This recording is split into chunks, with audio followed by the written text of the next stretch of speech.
Verse 12 says, "Fight the good fight of faith." At age 19, Harry Reid joined the military in his native England and went to war to defeat Adolf Hitler and his Nazi regime.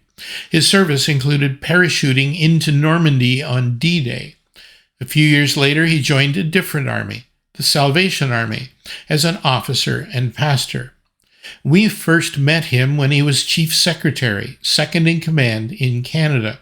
He's lived quite a life, including parachuting into Normandy again to celebrate 75 years since D-Day at age 95. He knew what it was to be a good soldier. It was this lifelong experience that had him write, "God's soldier marches as to war, a soldier on an alien shore, a soldier true, a soldier who will keep the highest aims in view. God's soldier goes where sin is found, where evil reigns, his battleground, a cunning foe to overthrow and strike for truth a telling blow.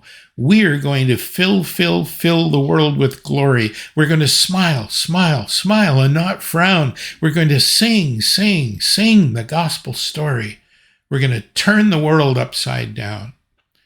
Every year when a new session of cadets enters the Salvation Army's College for Officers Training, they receive a name that is used in every training college throughout the world. When we marched into 2130 Bayview Avenue in Toronto in September 1979, we were welcomed as God's soldier.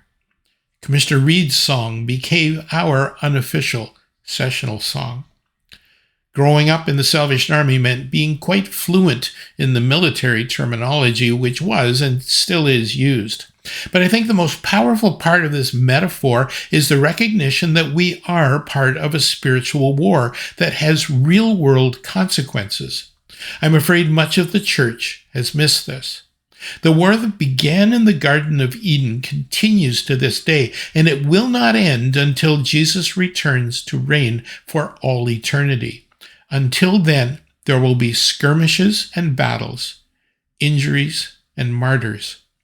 When King David was still a shepherd boy, he brought lunch to his brothers who were at the battlefront taking on the Philistines, led by a giant of a man named Goliath. The Israelites were being shamed by them, and David's impression was that they were cowering in fear. His response was to say to his brothers, "What are you thinking? They're not more powerful than our God."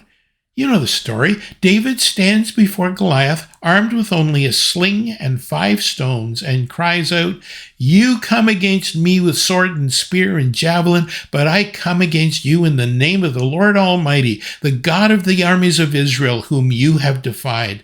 This day the Lord will deliver you into my hands, and I'll strike you down and cut off your head. This very day I will give the carcasses of the Philistine army to the birds and the wild animals, and the whole world will know that there is a God in Israel. All those gathered here will know that it is not by sword or spear that the Lord saves, for the battle is the Lord's, and he will give all of you into our hands."